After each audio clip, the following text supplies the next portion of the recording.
Mientras escribía La Bella y la Bestia, sabía que nuestra heroína iba a conocer a la bestia y a enfrentarse a ella.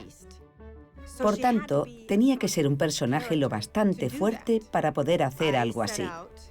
Me propuse deliberadamente no crear un personaje que fuera la víctima perfecta, la pobre hijastra encerrada en el sótano, fregando el suelo, esperando a que el príncipe vaya a salvarla.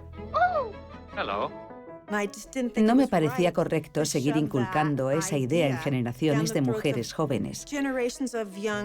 Pero la idea de aquella nueva bella no fue bien recibida. Hay una escena que escribí en la que Bella, mientras espera el regreso de su padre, está colocando alfileres en un mapa en todos los lugares maravillosos que quiere conocer. Así que presenté las páginas aquel día, me marché y cuando volví al día siguiente, Bella no estaba poniendo alfileres en un mapa. Estaba cocinando una tarta, estaba en la cocina, Bella estaba en la cocina. Así que no me sentí muy feliz. If you'd hold still, it wouldn't hurt as much. Well, if you hadn't have run away, this wouldn't have happened. If you hadn't frightened me, I wouldn't have run away. Cada día tuve que hacerme a la idea de que iba a la guerra. Literalmente, imaginaba que me ponía un chaleco antibalas, me ponía un casco, porque iba a la guerra a luchar por lo que consideraba que era adecuado, por aquella nueva mujer que quería ver el mundo y que necesitamos. Así que para mí era una lucha justa y merecía la pena.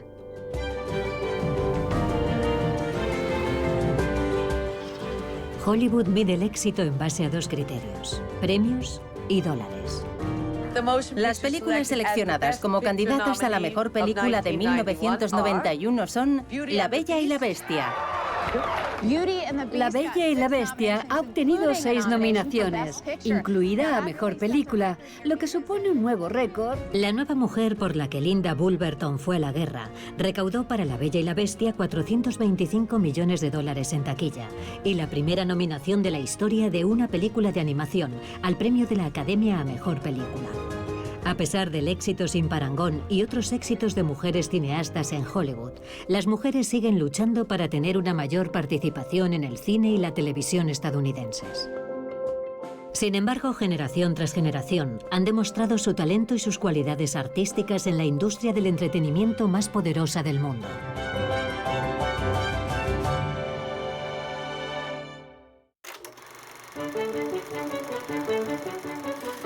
Cuando tenía 12 años y estaba en 9º grado, nos llevaron en autobús a 750 niños al cine local y allí vi La soledad del corredor de fondo, Ciudadano Kane.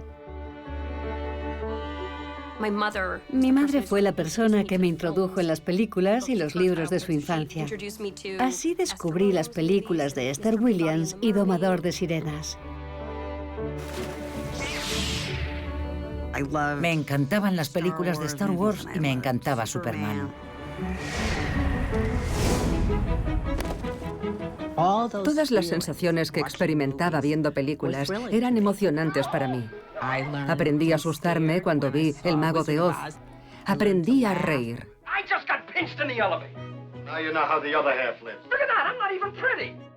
Desde muy jovencita supe que quería formar parte de ese mundo. En la mayor parte del siglo pasado, los hombres escogieron las historias y crearon las imágenes que el público veía en la gran pantalla.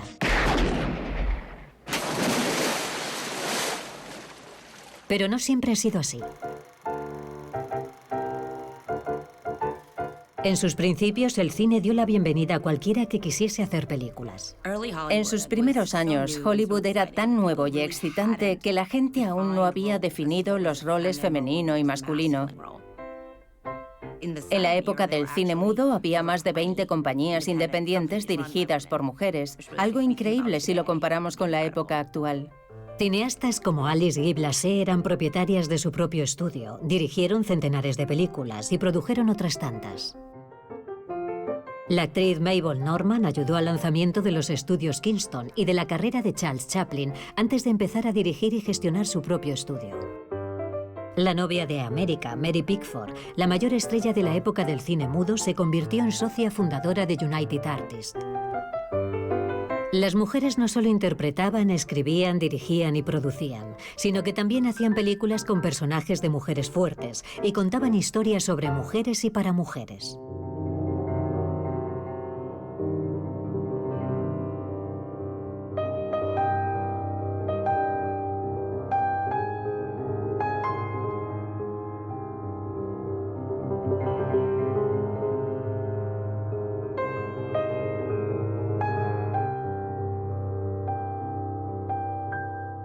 Aunque las mujeres ayudaron a conseguir que ir al cine se hiciera popular, cuando se percibió la rentabilidad del cine, los roles de las mujeres disminuyeron.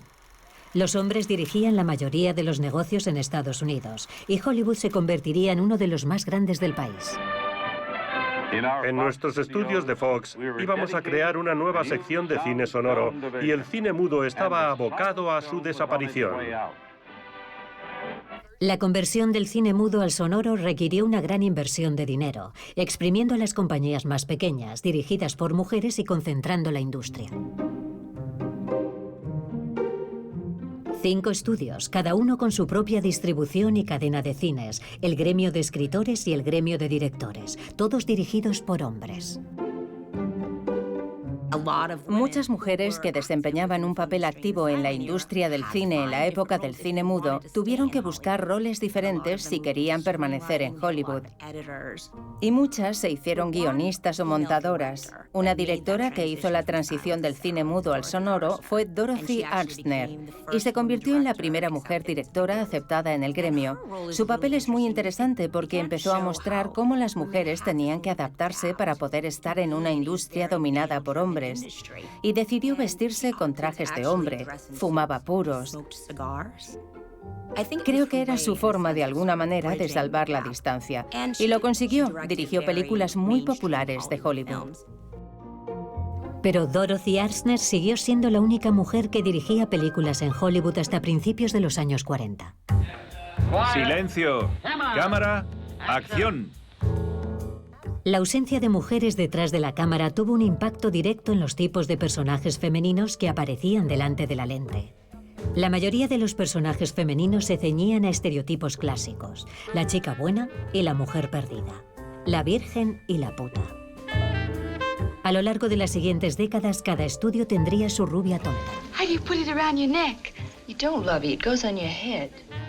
y su chica corriente. Girls like me weren't built to be educated. We were made to have children. That's my ambition, to be a walking, talking baby factory. Hubo excepciones ocasionales a la norma, como Marlene Dietrich, Bette Davis, Katharine Hepburn. Snob. What do you mean, snob? You're the worst kind there is, an intellectual snob. Si bien el sistema de los estudios incluía también estereotipos masculinos, como el bueno y el villano, a menudo había tonos más grises. No estoy segura de lo que cuando era niña me animó a querer ser actriz, pero sí recuerdo que mi mejor amiga y yo, todos los días después del colegio, interpretábamos escenas de El hombre del rifle en el jardín de su casa.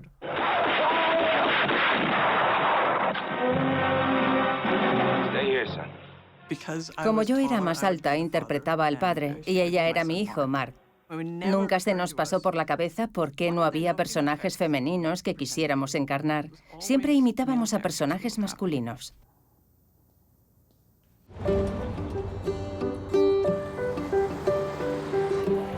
A finales de los años 60, a pesar de los cambios que se produjeron en las vidas de las mujeres, en la gran pantalla continuaron ciñéndose a estereotipos familiares. He interpretado a muchas prostitutas con corazones de oro.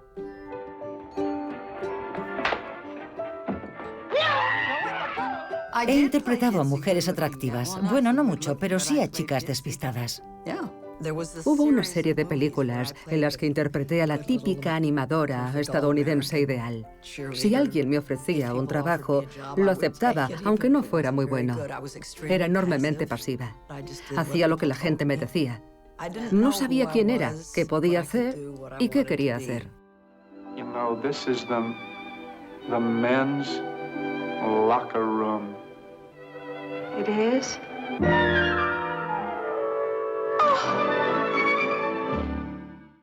Lo único que importaba era mi aspecto, y estaba bajo contrato con los estudios. Tenías que tener el aspecto que la gente quería, y yo no era lo bastante valiente para decir, no me gusta lo que estáis haciendo. Era una buena chica, y las chicas buenas no eran ambiciosas. Y a eso me ceñía. ¿Trabaja en la industria del espectáculo? Bueno, sí, en efecto. No fue hasta que me ofrecieron el papel en Danzad, Danzad Malditos. Contrataron a Sydney Pollack para que la dirigiera. Y me preguntó mi opinión acerca del guión. Me dijo, quiero que releas el guión y me digas lo que crees que le falta. Y empecé a darme cuenta de que cuando mi opinión acerca de mi trabajo contaba, el trabajo era mejor y me sentía más feliz haciéndolo. Maybe it's just the whole damn world is like central casting. They got it all rigged before you ever show up. I know what you mean.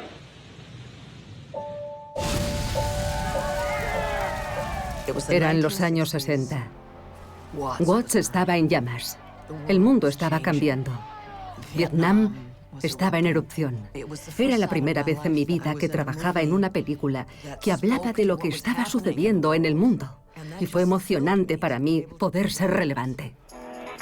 Mujer, únete a nosotras. Mujer, únete a nosotras.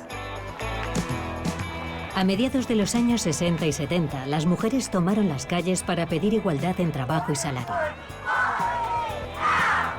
El movimiento de las mujeres las empoderó para buscar puestos más creativos en la industria del cine y un mayor acceso a cargos ejecutivos en Hollywood. Fue el movimiento de las mujeres lo que realmente rompió las barreras para muchas de nosotras. Porque mujeres como Gloria Steinem y Betty Friedan me decían que podía tener opciones, y yo di crédito a sus palabras. Cuando me gradué en la universidad, sabía que quería una carrera en la industria del cine. Me encantaban las películas. Y en aquella época pensaba que lo único que podía ser era actriz. Entonces me contrataron en 2 películas y me sentí horrible. Lo odié. Descubrí que lo que realmente quería hacer era estar detrás de la cámara. Así que empecé a leer guiones por $5 a la hora para un productor independiente. Y era feliz. Al igual que Sherry Lansing, Paula Weinstein comenzó su carrera leyendo guiones. Era una época muy interesante en Hollywood, principios de los años 70. Era el comienzo de la época más gloriosa en cuanto a la narración de historias masculinas. Atención, cámaras preparadas. Necesitamos escombros, humo y fuego. ¿Vale? No había directoras.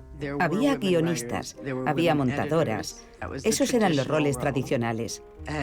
Y si eras una mujer que sabías cómo comportarte de una forma no amenazadora para conseguir lo que querías, eso estaba bien.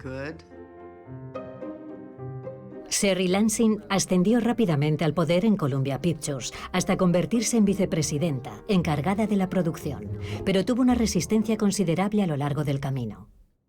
Pedían tu opinión acerca del guión y qué debía hacerse. Yo hacía una sugerencia y el productor decía... Entonces seguían preguntando y a lo mejor 4 o 5 personas después, un hombre daba la misma respuesta que yo había dado y saltaban, «Eso está muy bien». Y yo decía, «Si acabo de decir lo mismo», no te escuchaban. A pesar de su juventud, a la edad de 35 años, Sherry Lansing fue nombrada presidenta de 20th Century Fox, la primera mujer presidenta de un gran estudio cinematográfico. El titular en el New York Times, cuando me convertí en la directora del estudio, fue «Exmodelo se convierte en directora de 20th Century Fox». Obviaron todos los años de trabajo que llevaba en la industria del cine y pusieron ese titular.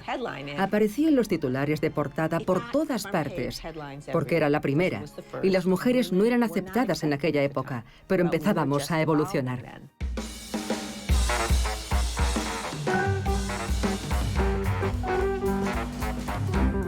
En la década de 1950, la televisión era un reflejo del cine. La mayoría de las mujeres en la pequeña pantalla eran o amas de casa perfectas o figuras de fantasía masculina. Las mujeres no se veían representadas en la televisión de una manera muy precisa. Creo que las mujeres buscaban a alguien con quien sentirse identificadas. En la década de 1960, unas cuantas series rompieron con aquellos roles femeninos convencionales. Por primera vez la televisión mostraba mujeres que salían de su hogar para trabajar. En 1965, Marlo Thomas y ABC crearon una nueva comedia de situación que ella misma protagonizaba y producía. Mientras hablábamos de la serie y de las características de la protagonista, dije que quería que fuera una chica como yo, con educación universitaria, independiente, que no quiere casarse, que quiere descubrir quién es.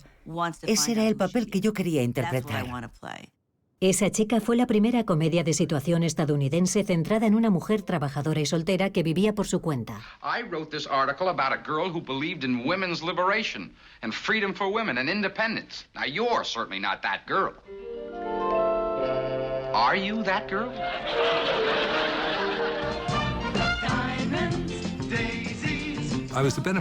En cierto sentido, yo fui beneficiario del movimiento de las mujeres, porque estaba empezando, así que teníamos mucho material argumentístico. Cambió nuestras vidas. Nada resulta exagerado a la hora de describirlo como movimiento social. La noche del estreno, el 40% de las televisiones del país sintonizaron con esa chica. Quedó demostrado que el público respondió. Y la realidad es que no eran solo jovencitas, eran también madres y abuelas. La serie se emitió con éxito durante 5 años y Marlo Thomas tuvo un papel decisivo en la configuración de su contenido y sus tramas. En el último capítulo, la cadena, los patrocinadores y todo el mundo querían que Anne-Marie y Donald se casaran, como en muchas series. Y yo dije, no puedo hacer eso. Hay millones de mujeres que han estado escuchando cada palabra de Anne-Marie, siguiéndola en su viaje. Y si termina casándose, significará que ese es el único final feliz. Así que en el último capítulo yo llevaba a Donald a una reunión del Movimiento para la Liberación de la Mujer, algo que enfadó a todo el mundo. Pero pensé que ese era el final perfecto.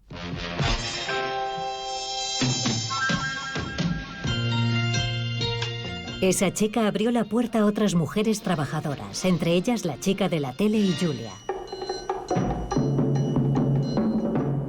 Julia fue la primera serie cuya protagonista era una mujer afroamericana de clase media. Julia era una profesional. Era enfermera y estaba criando a su hijo. Has Mr. Colton told you? Tell me what? I'm colored. What color are you? I'm a Negro. You always been a Negro or you just trying to be fashionable? Nosotros queríamos huir de todos los clichés y caricaturas de cómo se suponía que debía ser la gente negra. Tuvimos que reconsiderar todo eso, y el público también, una vez Julia estuvo en el mercado. Había un fuerte incentivo económico para que las cadenas de televisión tuvieran una variedad de personajes femeninos como protagonistas de sus series.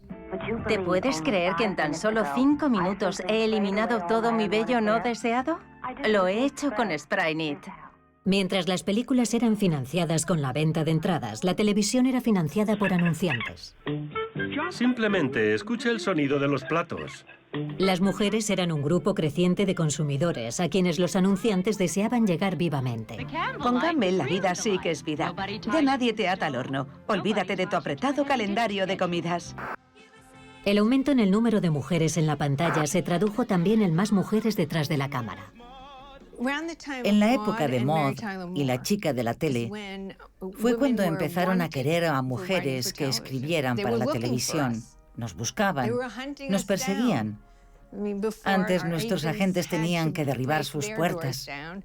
Y ahora la gente solicitaba a mujeres. Oh boy, if I should get this job, Joe, it would be huge. Maybe too huge. Do you realize I would be carrying as full a workload as you? Maybe more? How does that grab you? Rhoda, what's wrong? I mean, you worked for years for something like this. Cuando tienes al menos una mujer trabajando en un puesto de poder detrás de la cámara, como creadora en la televisión o como directora y guionista en cine, tienes más personajes femeninos en la pantalla. Y no solo eso, sino que tienes diferentes tipos de personajes femeninos. De hecho, tienes personajes femeninos más poderosos. A pesar de la creciente presencia de mujeres en la televisión, Hollywood tardó en abrir las puertas de sus estudios. Los ejecutivos continuaban dirigiendo sus películas a los hombres, confiados en que arrastrarían a sus esposas y novias a las salas con ellos. En los años 70, cuando una película era para mujeres, la gente pensaba que se trataba de una historia de depresión y menopausia, como si no pudiera ser divertida y estar llena de luz. ¿Es Hollywood sexista? Les daré algunos datos. Ninguna mujer estadounidense ha sido nominada nunca a un premio de la Academia como directora.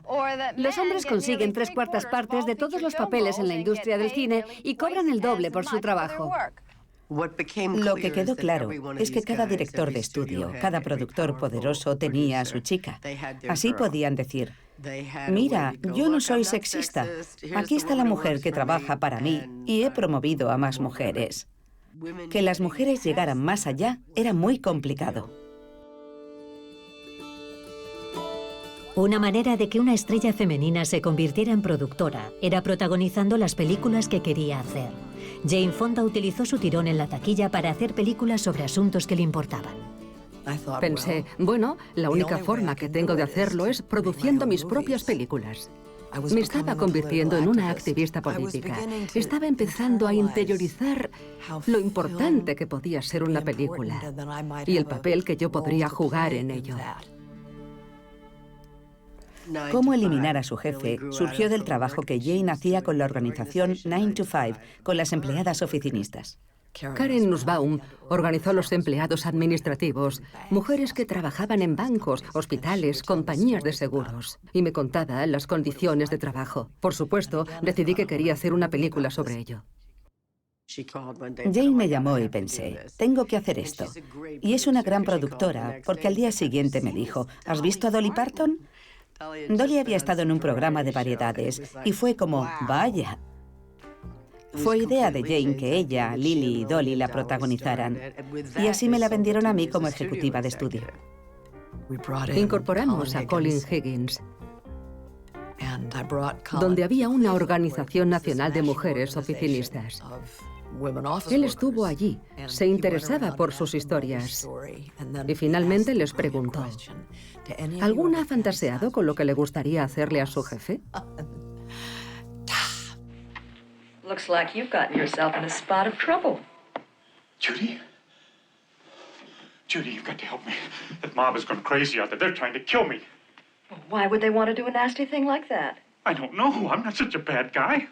You're a sexist, egotistical, lying, hypocritical bigot. Lily y yo a menudo rememoramos la mañana en la que Dolly se presentó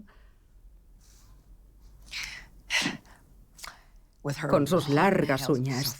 Era tan divertido verle intentar escribir a máquina y dijo, creo que ya tengo la canción. Y utilizando las uñas como tabla de lavar, empezó a cantar 9 to 5. Lily y yo nos miramos y se nos puso la carne de gallina por todo el cuerpo, ¿sabes? Y se convirtió en el himno del movimiento de las mujeres oficinistas.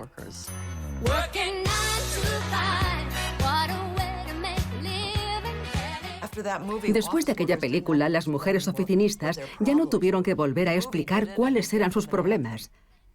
La película lo hizo y les dio un himno. Fue la primera vez y quizás la única que una película surgió de un movimiento organizado y luego lo cogió entre sus brazos para auparlo aún más. Y aquello fue realmente gratificante. Cómo eliminar a su jefe fue un gran éxito, pero los ejecutivos del cine seguían viéndola como una comedia feminista, con un atractivo inusualmente amplio. Sherry Lansing es una de las mujeres más exitosas de Hollywood. Después de 3 años dirigiendo exitosamente 20th Century Fox, un periodo más largo de lo habitual para la mayoría de los jefes de estudio en esa época, se marchó para afrontar un nuevo reto, producir sus propias películas. Los 3 años que permanecí en Fox fueron fantásticos. Hice el trabajo durante el tiempo suficiente para demostrar que las mujeres podían durar, pero no quería ser eliminada del proceso creativo. Los personajes que siempre me han atraído son los de mujeres fuertes que se niegan a ser víctimas. Y Atracción Fatal era para mí una historia especialmente personal. Desde mi punto de vista, trataba de una mujer que se negaba a aceptar que alguien que se había acostado con ella luego la desechara. Glenn Close, que había protagonizado 3 películas y había sido nominada a los premios de la Academia por las 3, luchó denodadamente por el papel de Alex Forrest. Ellos no me querían, ni siquiera querían que hiciera la prueba, porque no me querían hacer pasar por ello cuando sabían que yo no era quien querían. Y yo eso no lo sabía. What are you so afraid of? You are afraid. I don't flatter yourself, okay? Just don't flatter yourself. Oh, poor little Danny. Oh, poor Danny. I mean, Mom is going to be cross. You can't help having naughty thoughts now, can you? Mi agente luchó denodadamente para que al menos pudiera conseguir una prueba. Y creo que lo sorprendí. Me sorprendí a mí misma. Oh, this is the way you do it, huh? Showing up at my apartment? What am I supposed to do? You won't answer my calls. You changed your number. I mean, I'm not going to be ignored, Dan. Atracción Fatal fue la segunda película más taquillera de 1987. Pero a diferencia de la comedia amable, como Eliminar a su jefe, la película generó un vendaval de controversias. Lo que más me sorprendió cuando se estrenó la película fue que las feministas se indignaran. Dijeron que cómo me atrevía a interpretar un papel así, que representaba a todas las mujeres trabajadoras, solteras.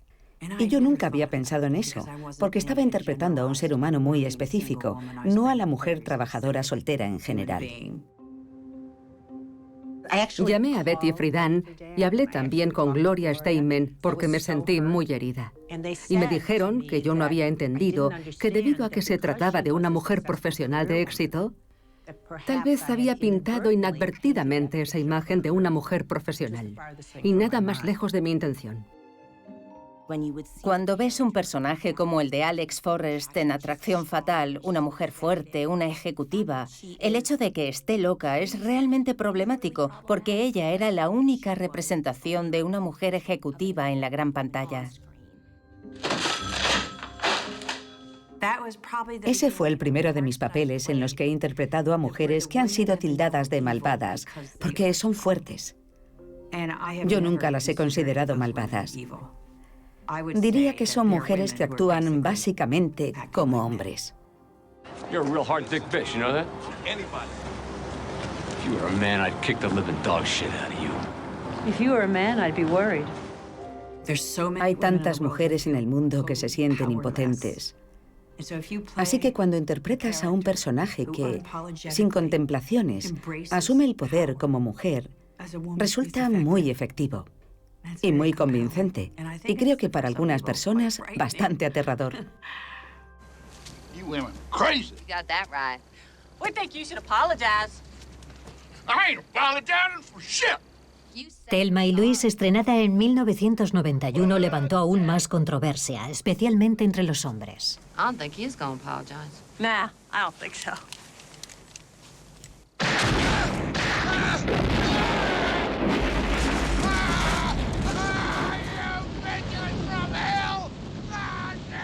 Denigra a los hombres. 7 de cada 8 que aparecen son unos cretinos integrales. Entran y roban una tienda, encierran a un policía en el maletero de su coche y parece que el público lo encuentra liberador. A mí me parece patético. Cuando se estrenó la película, la gente reaccionó de una forma diferente a todo lo que yo había visto antes. Fue realmente sorprendente. La revista Time le dedicó 2 editoriales negativos en el mismo número. Con uno no era suficiente. Y todo iba en plan, lo que nos faltaba, las mujeres también armadas, estamos abocados al desastre. Se convertirá en tendencia. En unas semanas tendremos el primer asesinato en plan Thelma y Louise. La gente empezó a tildarla de ultraviolenta y cosas por el estilo, y yo pensaba, ¿pero qué están diciendo? ¿Acaso no han visto una película de Scorsese? ¿No han visto las películas de Francis Ford Coppola?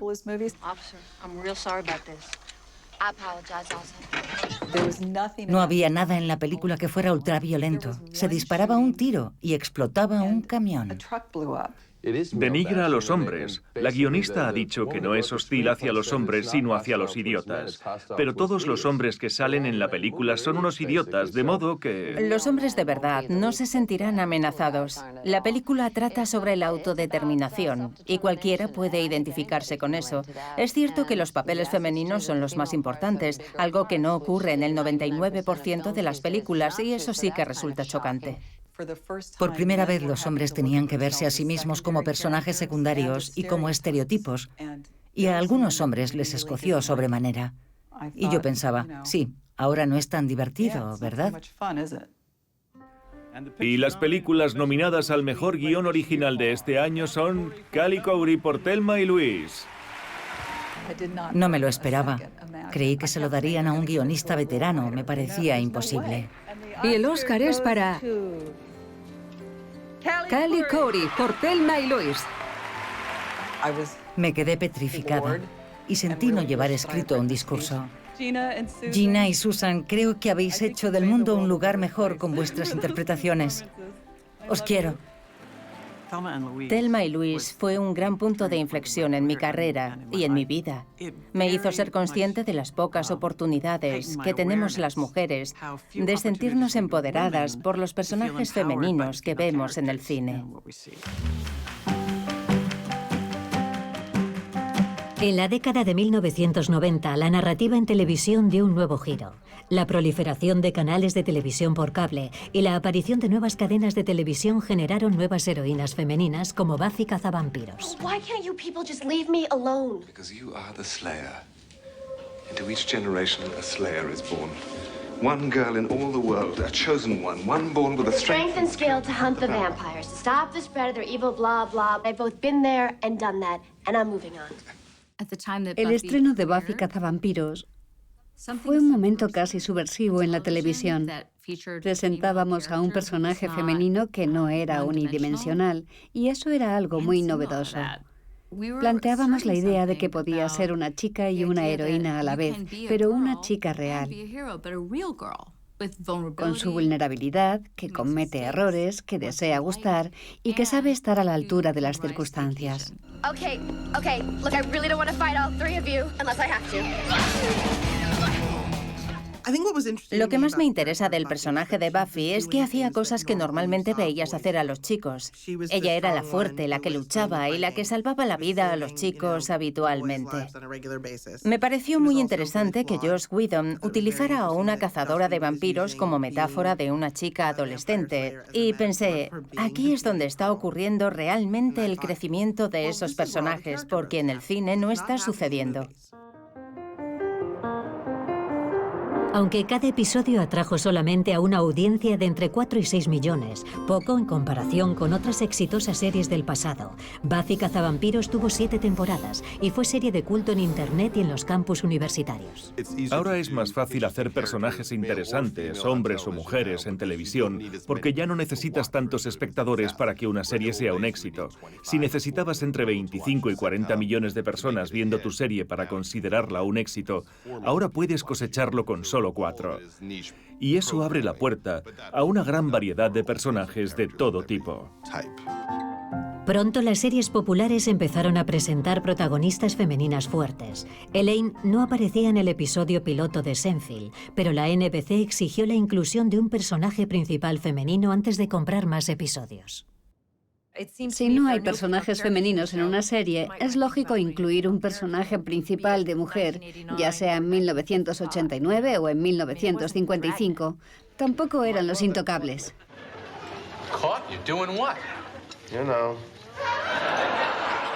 La inclusión de Elaine afectó a todas las líneas de la historia. Elaine Benes formó parte del episodio de la masturbación. That again. You don't think I can? No chance. Care to make it interesting? I want to be in on this too. Oh, no. That's all oranges. What? It's a different thing because you're a woman. So what? It's easier for a woman not to do it than a man. We have to do it. It's part of our lifestyle. Oh, that is such baloney. Yo estaba deseando que alguien se atreviera a abordar ese tema porque nadie hablaba de la masturbación femenina a principios de la década de 1990. La gente no hablaba en absoluto del tema, así que el impacto de que se me incluyera en esa broma fue enorme. You caved? It's over? You're out? Oh my God, the queen is dead. No tratábamos de cambiar el mundo, sino de hacer algo profundamente divertido, y eso es muy difícil de conseguir realmente. Y si logras hacerlo, puedes cambiar el mundo un poco. El crecimiento de canales de suscripción por cable como HBO y Showtime proporcionó una libertad aún mayor que la de otros canales tradicionales en el tratamiento del sexo. Al pagar los suscriptores una cuota por el acceso a dichos canales, la normativa sobre el contenido aceptable no pudo aplicarse. Esto abrió el camino a una programación mucho más atrevida y arriesgada. Sweetheart, this is the first time in the history of Manhattan that women have had as much money and power as men. Plus, the equal luxury of treating men like sex objects. Yeah, except men in this city fail on both counts. I mean, they don't want to be in a relationship with you, but as soon as you only want them for sex, they don't like it. All of a sudden, they can't perform the way they're supposed to. That's when you dump them. Oh, come on. What stood out Un aspecto destacado de la serie eran los diálogos, la intimidad de esas amigas y la transparencia con la que compartían sus vidas. No se había visto en el cine ni en la televisión. En cierto modo, es como una carrera de relevos. Tengo la sensación de que Marlo Thomas y Mary Tyler Moore pasaron el testigo, y nosotras tuvimos la suerte de recogerlo. Mary Richards no podía sentarse con Phyllis y Rhoda para hablar de política y de sexo. La televisión no estaba preparada, ni había un canal en el que los anunciantes no tuvieran poder de decisión. Sexo en Nueva York vio la luz en el momento oportuno. La creadora de Anatomía de Grey, Shonda Rhimes, reconoció las oportunidades que ofrecía la televisión para crear personajes originales y diversos. Anatomía de Grey fue mi primera serie de televisión. Cuando estábamos haciendo el casting, nunca se me pasó por la cabeza que los personajes no fueran un reflejo del mundo real. Pero al mirar a mi alrededor me di cuenta de que en la mayoría de las otras series predominaba un peculiar ambiente de blancura, de la misma forma que predominaba el papel de mujer amable, y yo no había escrito mi serie así. Mis mujeres no eran amables y mis personajes no eran de ninguna raza porque pensaba que íbamos a escoger a los mejores actores para el papel.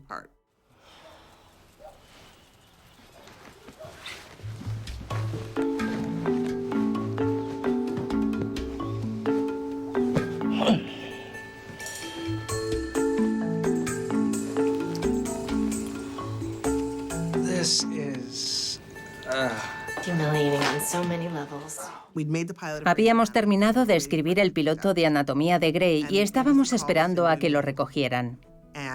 ABC nos convocó a una reunión y Betsy Beers, mi socia de producción, y yo nos sentamos en una habitación con un grupo de hombres. Uno expresó con mucha vehemencia la idea de que nadie querría ver una serie sobre una mujer que se había acostado con un hombre al que acababa de conocer la noche anterior a su primer día de trabajo, que ninguna mujer podría identificarse con esa mujer, que no era una buena persona, que todo era repugnante y que habíamos cometido un error. Yo me quedé pensando, esta gente no sabe lo que está pasando en el mundo y el tiempo ha demostrado que aquellos tipos estaban equivocados porque la serie se ha emitido durante 10 años. Mientras Shonda Rhimes ampliaba los horizontes de las mujeres en los canales tradicionales de televisión, Lena Dunham comenzaba a hacer lo propio en la televisión por cable.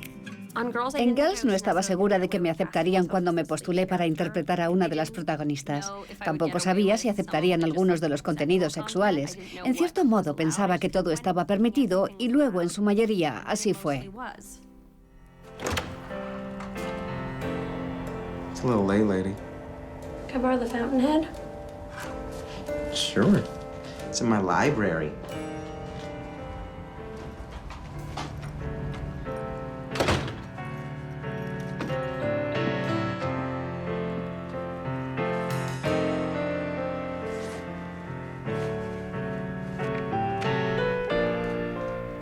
Mi trabajo debe ser una reacción a la forma en que a la gente de mi edad nos educaron en la sexualidad, pero yo no lo abordo desde esa perspectiva, ni con la intención de causar un impacto en el espectador. Solo intento expresar honestamente lo que he visto y sentido. Lo que Lena ha hecho es innovador, de una manera que a mí me satisface mucho, que es la de ver a una mujer cómoda con su cuerpo, aunque ese cuerpo no sea un cuerpo tipo modelo de Vogue.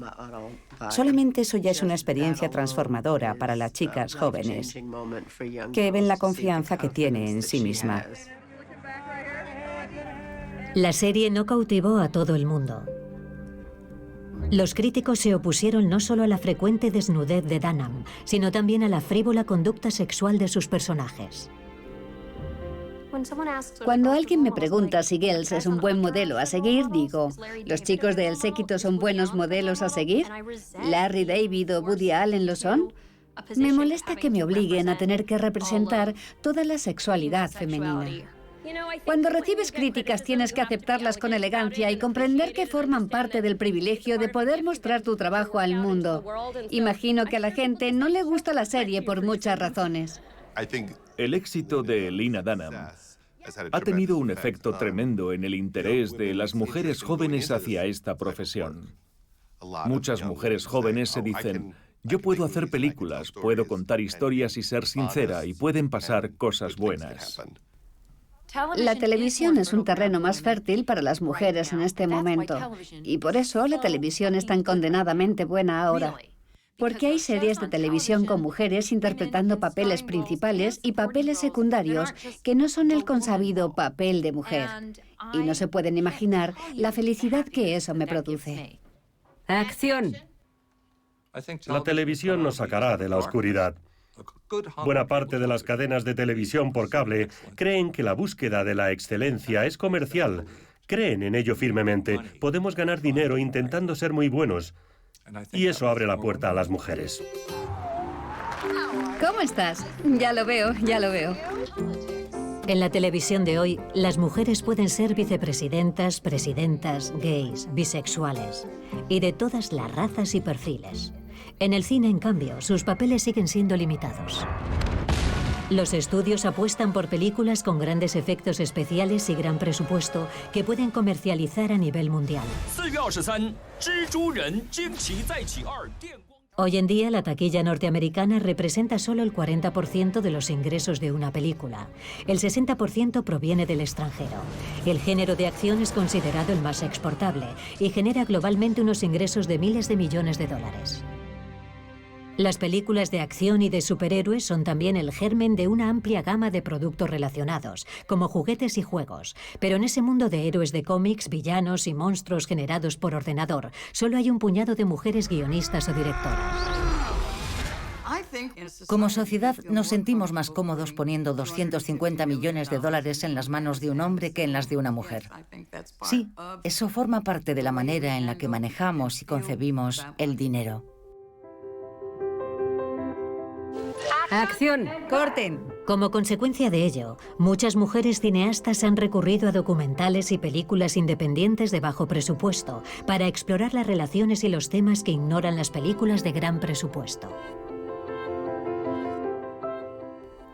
Cuando cumplí los 30, mientras trabajaba como publicista en una película, empezó a surgir en mí la idea de que tal vez era capaz de hacer lo que veía hacer a mis clientes. Mientras escribía el guión de Middle of Nowhere, no encontraba salida, ni el dinero que necesitaba para hacer la película. Los estudios no estaban interesados en la vida interior de las mujeres negras como yo pensaba. Fue como si me dijeran, chica, eso no va a suceder. Tendrás que buscarte la vida. Can you even believe it? I can't believe it. 10 months early. It's good news. It's great news. Baby, you got everything going for you. You're coming home. Es la historia de una mujer que se encuentra atrapada entre las expectativas de su familia, las de su esposo y las suyas. El premio a la mejor dirección es para Ava DuVernay por Middle of Nowhere. El premio a la mejor dirección en el Festival de Sundance en 2012, aunque era la primera vez que una mujer afroamericana lo ganaba, fue para mí un momento agridulce. Gracias a mi madre, a mis hermanas y a mi tía y a mi abuela, que siempre me enseñaron a apreciar la belleza del lugar donde vivíamos, en Compton y Linwood, las mujeres tenemos que hacer películas. Y no necesitamos instituciones para hacerlo. El éxito de Ava DuVernay en películas de bajo presupuesto convenció a los productores de que podía dirigir películas más caras. Las mujeres han demostrado también que son tan capaces como los hombres a la hora de dirigir películas de acción. En 2010, por primera vez, la Academia premiaba a una mujer con un Oscar por ese mismo logro. Y el ganador es... Por fin ha llegado el momento. Kathryn Bigelow.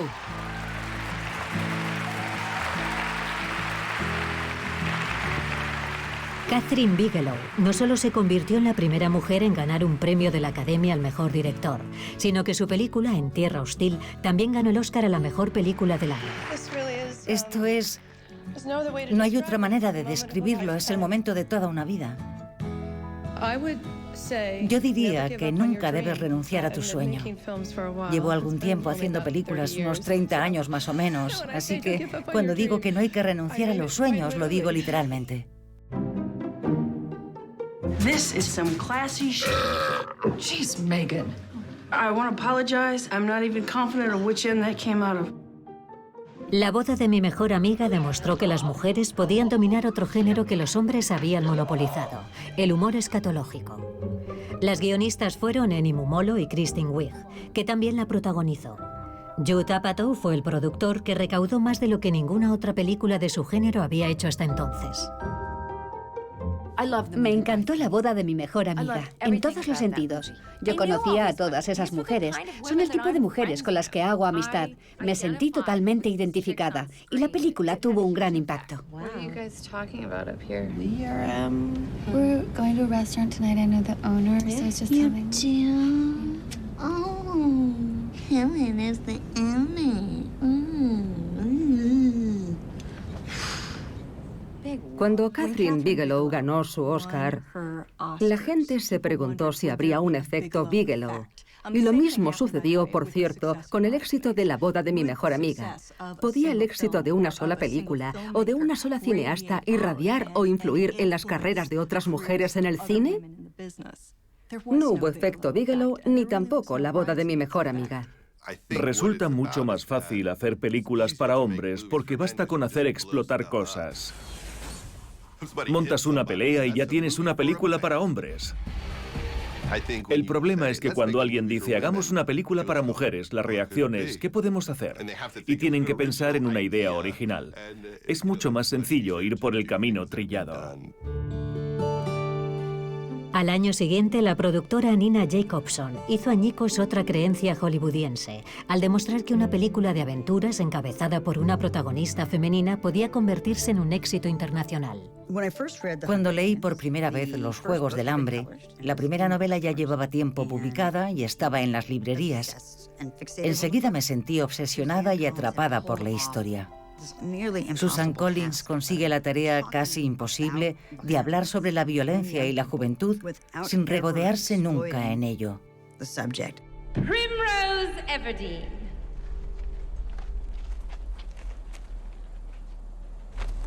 Prim!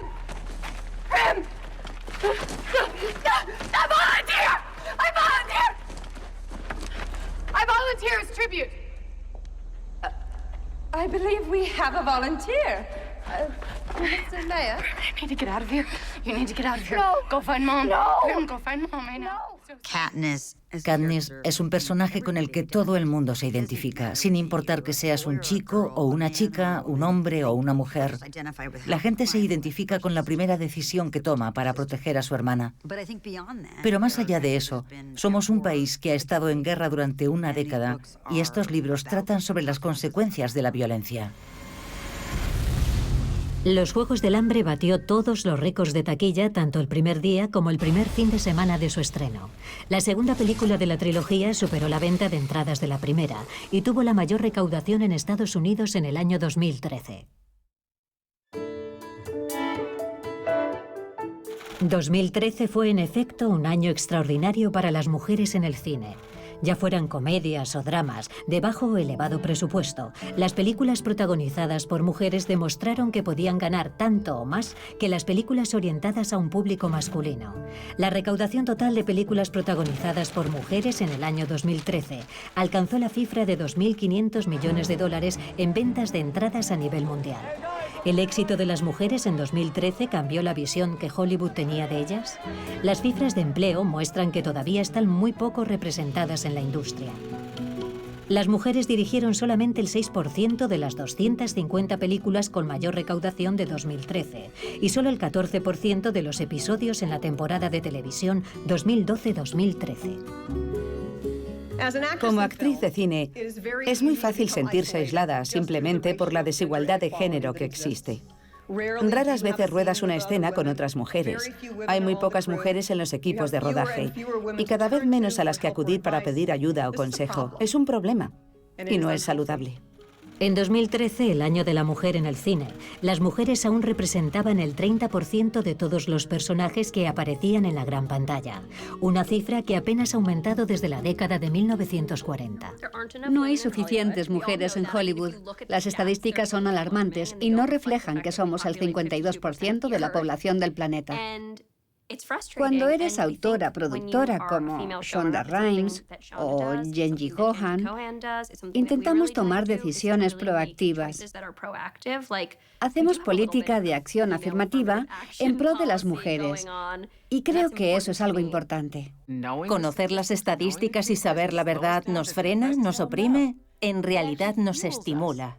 Las mujeres no esperan junto al teléfono la llamada de los estudios de Hollywood. Aprovechan las nuevas plataformas para llegar a un público impaciente por ver el tipo de historias que nos quieren contar. Hay lugares donde las mujeres están explorando todas las posibilidades. Un webisodio de 5 minutos o un webisodio de media hora. Se han abierto nuevos espacios para muchas más voces de lo que creíamos posible. Tenemos que persistir en nuestra lucha, cuidar unas de otras, hacer ruido al respecto y seguir intentando expandir el círculo, sabiendo que la tasa de crecimiento nunca será plenamente satisfactoria porque nada cambia de la noche a la mañana. En la sala donde bullen las ideas, el género es irrelevante. Solo cuenta el trabajo. Ese debería ser el futuro. El género es lo de menos. Lo importante es lo que uno tiene que decir.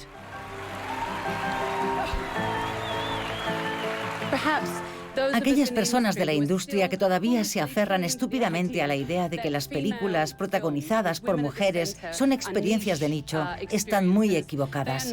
El público quiere verlas y, de hecho, ganan dinero. Así que...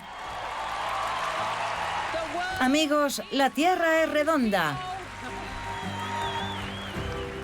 Esta industria ha cambiado radicalmente. Los estudios también. Hay nuevas formas de hacer las cosas, de rodar, de monetización, de distribución, nuevos públicos que conquistar y nuevas formas de comunicarse con esos públicos que no requieren la intervención de un hombre que te diga cómo debes hacerlo. Ahora que eso ha cambiado, es hora de ponernos en marcha.